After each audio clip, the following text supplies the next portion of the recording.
I stood in the middle of the living room during a tense family gathering, the eyes of everyone fixed on me like daggers. Mom sat in the armchair, her hands tightly clasped, lips pursed, her eyes sharp and cold with reproach. Dad, beside her, shook his head, his voice low but cutting like a blade. "John, you're so selfish. Are you abandoning your frail, aging parents?" The murmurs of aunts, uncles, and cousins rose, a chorus of judgment. Mike, my younger brother, sat there, arms crossed, his gaze averted, as if he were untouched by this storm. I gripped the stack of papers in my hand, and what I did next left everyone stunned. My name is John. I am 36 years old, unmarried, childless, without a single day of proper rest. By day, I'm a software engineer coding until my eyes blur. By night, I drive for Uber, ferrying strangers through streets aglow with lights. My salary from my main job goes into the family's shared account, while the money from driving pays for fixing the roof, replacing pipes, or buying medicine for Dad when he coughs through the winter. I don't complain. It's my duty, I tell myself. My parents are old. They need me. Every so often, a stack of bills appears on my desk. The mortgage for my parents' house, electricity, water, hospital fees, and medication costs for Mom and Dad. I rub my face, trying to shake off the exhaustion that clings like a shadow.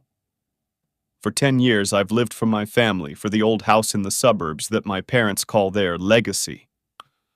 My parents' house is in Gresham, a half-hour drive from Portland.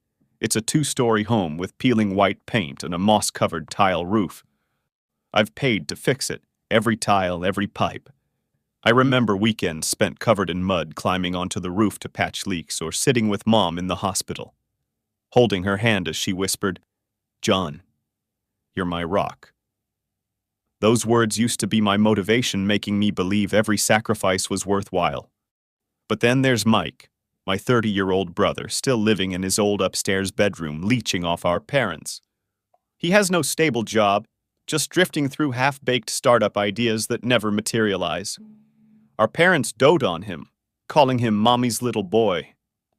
I don't blame Mike, but every time I see him carelessly playing video games while I'm hunched over paying bills, a small crack forms in my heart. I used to think that if I worked hard enough, the family would be fine. I believed that love and duty would be reciprocated. But I was wrong. One rainy afternoon, I went to my parents' house to help Mom sort through paperwork. She sat at the dining table, her silver hair disheveled, while I sat across from her, surrounded by piles of old documents. "John, help me organize these." "My eyes aren't what they used to be," she said, her voice tired but warm as always. I nodded, opening the box of files, flipping through each sheet. Mortgage contracts, home repair invoices, insurance papers. Things I knew all too well, things I'd paid for with my sweat and time. Then I saw it. A yellow envelope, carefully sealed, tucked among the papers. I opened it without much thought.